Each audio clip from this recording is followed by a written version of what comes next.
दिल के अरमा आंसुओं में बह गए। क्या क्या सपने थे, सपने क्या स्वार्थ थे, सब पर पानी फिर गया। जिसकी जड़ खोदने चले वो फसल लहलहा उठी, वहीं जड़ खोदने वाले को 2 गज मिट्टी भी नसीब नहीं हुई।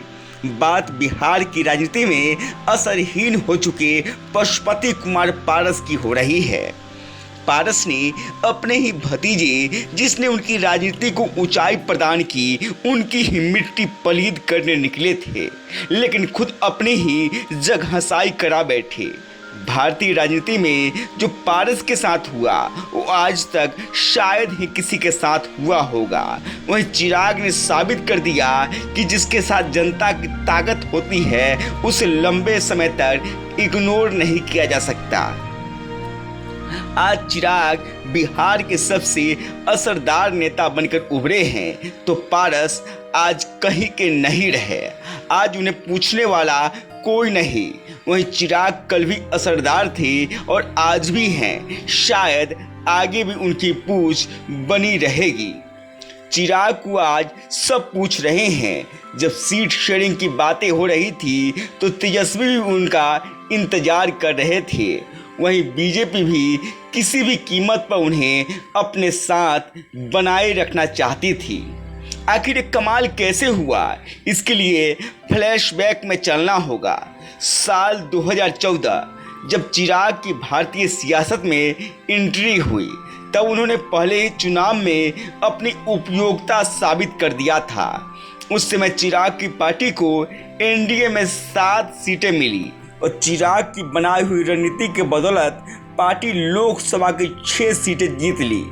हालांकि 2015 के विधानसभा चुनाव में चिराग कुछ खास नहीं कर सके, तब उनकी पार्टी को सिर्फ 2 ही सीटें मिली।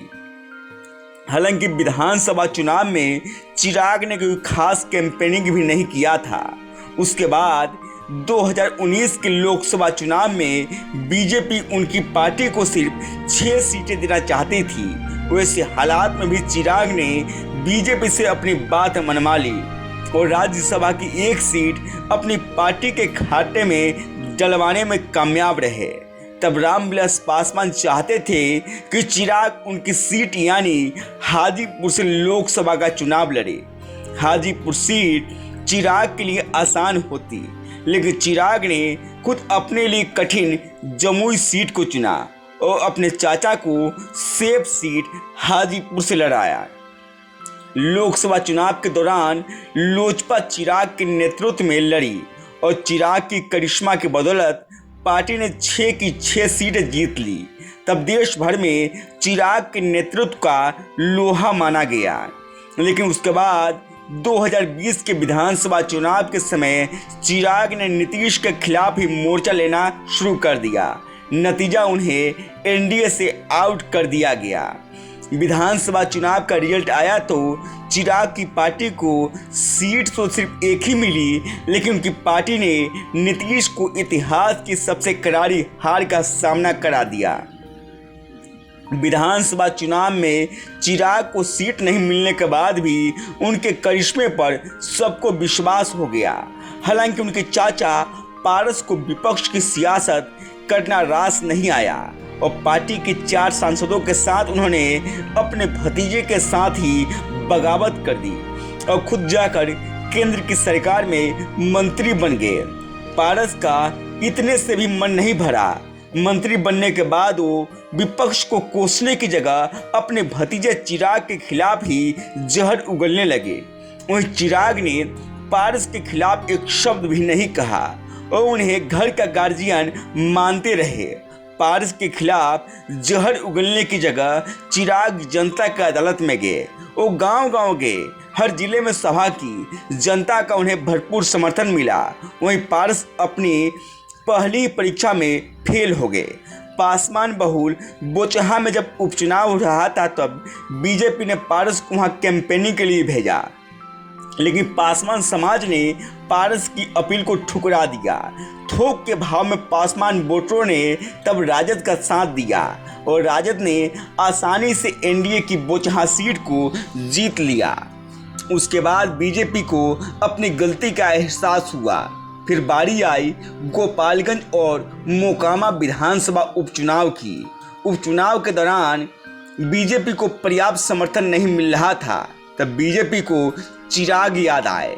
हालांकि तब चिराग एनडीए का हिस्सा नहीं थे, बावजूद बीजेपी ने उनसे संपर्क साधा, उनसे समर्थन मांगा। चिराग तैयार नहीं थे। वहीं बिहार बीजेपी के तमाम नेता चिराग को लेकर दावे पर दावे किए जा रहे थे। हर रोज कहा जा रहा था कि आज चिराग प्रचार के लिए आएंगे, आज आएंगे, लेकिन चिराग पहुंच ही नहीं रहे थे। इससे बीजेपी की किरकिरी हो रही थी। तब अमित शाह और मोदी ने चिराग से संपर्क साधा और उनके साथ हुई नाइंसाफी के लिए खेद जताया। उसके बाद चिराग मान गए। बगैर एनडीए में शामिल हुए उन्होंने बीजेपी के लिए दोनों ही सीटों पर प्रचार किया। वहीं बीजेपी ने दोनों ही सीटों पर कमाल कर दिया। वहीं दोनों सीटों पर प्रचार के लिए पारस कहते रह गए, लेकिन बीजेपी ने उनसे संपर्क ही नहीं साधा। उसके बाद कुठन्नी सीट पर भी पारस बीजेपी के लिए प्रचार करना चाहते थे, लेकिन बीजेपी ने पारस को वहां जाने से मना कर दिया। वहीं चिराग को बीजेपी कुठन्नी भी लेकर गई। वहां भी चिराग का करिश्मा बीजेपी के लिए काम आई। तभी से माना जाने लगा था कि पारस की एनडीए में हैसियत खत्म हो चुकी है। वहीं चिराग ही बिहार में एनडीए के लिए रोशनी बनेंगे। वहीं अपनी हैसियत को कम होते देख पारस तभी से बौखलाए हुए थे। चिराग के लिए अपशब्द पर अपशब्द बोले जा रहे थे। वहीं चिराग पारस की बातों का नोटिस नहीं ले रहे थे। वो सिर्फ अपनी और बिहार फर्स्ट और बिहारी फर्स्ट के मुद्दे पर बातें करते थे। इससे चिराग की लोकप्रियता बढ़ती गई। उन्हें जनता भी परिपक्व नेता मानने लगी। वहीं पारस जनता के बीच हंसी के पात्र बनते गए। हाल ही में बीजेपी ने भी बिहार के तमाम लोकसभा सीटों को लेकर इंटरनल सर्वे कराया, जिसमें बीजेपी का कोई भी नेता चिराग के सामने नहीं टिक रहा था। वहीं पारस का तो कहीं नाम ही नहीं था, जिसके बाद बीजेपी ने भी तय कर लिया था कि चुनाव चिराग के साथ ही लड़ा जाएगा। वहीं पारस को भी इशारा कर दिया गया था कि अगर चुनाव लड़ना है तो चिराग से बात करिए, लेकिन पारस पर तो सत्ता का नशा सवार था। वो झुकने को तैयार नहीं थे, लेकिन अब उन्हें मनाने को कोई तैयार नहीं। बीजेपी ने उन्हें उनकी औकात बता दी। वहीं चिराग ने भी ऐलान कर रखा है कि उनकी पार्टी से चुनाव वही लड़ेगा जिसने संघर्ष के दिन में साथ दिया था। तो अब देखते जाइए कि पारस अपनी इज्जत बचाने के लिए आगे कौन सी तरकीब अपनाते हैं। गांव तक बिहार की रिपोर्ट। अगर आपने हमारे चैनल को सब्सक्राइब नहीं किया है तो सब्सक्राइब करिए, साथ ही वीडियो को लाइक शेयर और कमेंट करें। धन्यवाद।